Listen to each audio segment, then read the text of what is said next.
Hello friends, welcome back to our channel FinStock. Today we are discussing about the stock named Grindwell Norton.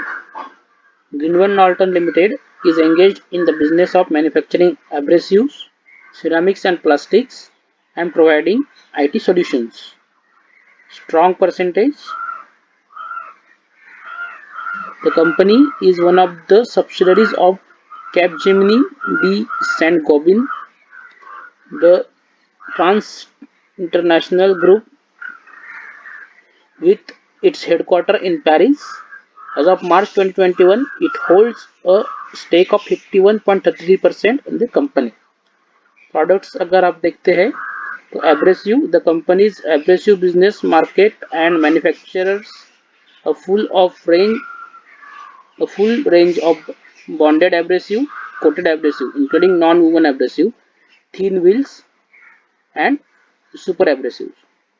Ceramic material में देखते हैं तो this includes companies performance ceramic and refractories business, Adfors business, the performance plastic business and the silicon carbide business under its subsidiary Saint-Gobain Ceramics Material Bhutan Private Limited in Bhutan. Other businesses अगर देखते हैं the company's other businesses include CertainTeeds subsidiary of Saint-Gobain which offers world-class exterior building products, and INDEC, the IT Development Center, which provide various IT services to the Saint-Gobain Group globally. The brands देखते हैं, some of the company's brand include Norton, Orient Abrasives, Chemfab, Omnisil, Norsil and Rulon. ये अलग अलग इसके brands हैं. So let's go to its market cap is 23,933 crore. So ये एक mid cap company है with current value 2166 और 50 week high is 2185 and low is 1172. So ये इसके 52 वीक हाई के पास ट्रेड हो रही है. Book value is 142 and price to book ratio is 15.3. So ये थोड़ी महंगी है.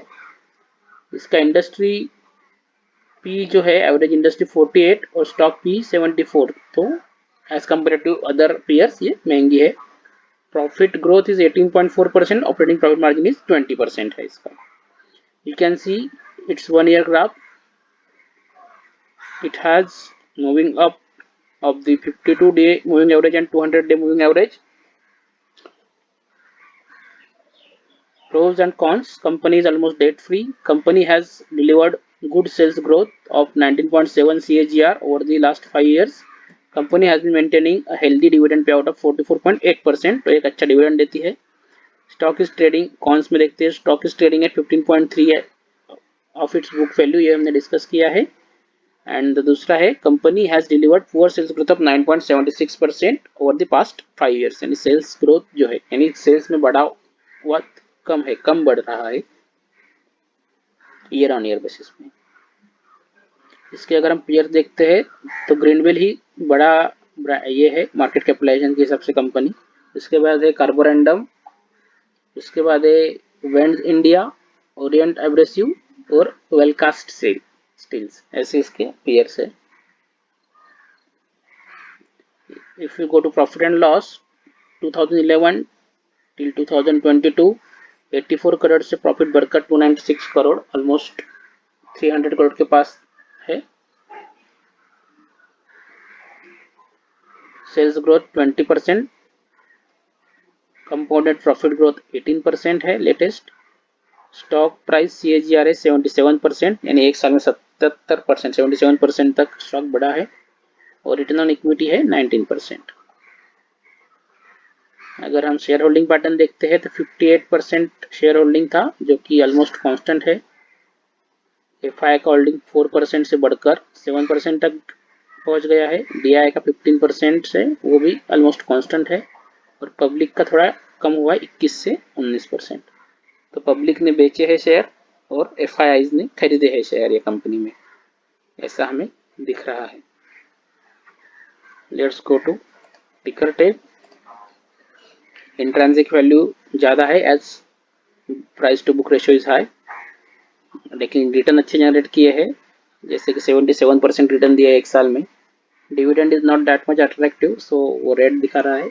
Entry point is also not good क्योंकि भाव बहुत ज़्यादा है, but there are no red flags in the company. So 7 analyst की इसमें राय है बाय, इसमें 57% का बाय रेटिंग इसको दिया है। फाइनेंशियल्स देखते हैं तो इसका नेट रेवेन्यू जो है, रेवेन्यू ग्रोथ वो 5 साल का 9.8 है versus industry average of 9.06। Market share 2.37% से बढ़ के 2.57% हुआ है, एंड नेट इनकम है 19.89 जो कि इंडस्ट्री एवरेज से ज़्यादा है, 18.31% है industry average. So let's go to chart. If we see the chart of this stock, we can find ये स्टॉक कंटिन्यूसली अप ट्रेंड में है। फिर ये एक जो लेवल था 1964, यहाँ से इसने एक डाउन ट्रेंड देखा था, फिर एक बार ट्राई किया जाने के लिए लेकिन नहीं तोड़ पाया था वो ये लेवल, और ये वीक में यहाँ पे इसने ये लेवल काफ़ी अच्छी तरीके से तोड़ा है और अब इसके ऊपर भी ये सस्टेन होने लगा है। एंड इसका RSI जो है वो भी अबव 60 है, और ये वीकली कैंडल है तो एक कैंडल एक वीक का डाटा हमें दिखा रही है। तो इसी के वजह से ये स्टॉक हम बाय कर सकते हैं at current level with a good stop loss. So हम जब इसको देखेंगे तो हमें ये लेवल के नीचे स्टॉप लॉस रखना पड़ेगा, और as it is trading in uncharted territory तो टारगेट काफ़ी अच्छे निकल के आएंगे। अगर हम इसमें फिबोनाची देखते हैं तो हमें मिलेगा, ये देखिए, ये फर्स्ट टारगेट आता है ये 2341, और सेकंड जो आता है निकल के सीधा 2890, यानी ऑलमोस्ट 2900 के आसपास। तो ये काफ़ी अच्छे टारगेट है, और स्टॉप लॉस हमारा ये लेवल के पास आता है। तो हम देखते हैं रिस्क टू रिवॉर्ड कैसे बैठता है इसमें।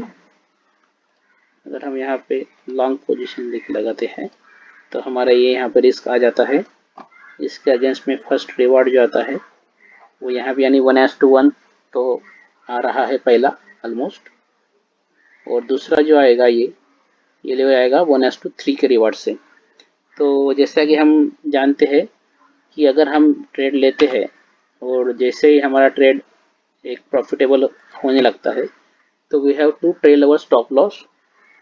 सो जैसे हम स्टॉप लॉस ट्रेल करते जाएंगे ऐसे हमारा लॉस कम होते जाएगा, और एक सर्टेन हमारे बाइंग पीरियड के ऊपर जैसे हमारा स्टॉप लॉस निकल जाएगा, अगर स्टॉक ऊपर जाता है तो हमें लॉस होने का चांस ही नहीं है। तो ये जो स्टॉक है इसमें हम एक बाइंग अपॉर्चुनिटी देख सकते हैं at the current market price, और अच्छे टारगेट हमें इसमें मिल सकते हैं with good stop loss. Thank you. Like करें, शेयर करें और हमारे चैनल को सब्सक्राइब करें।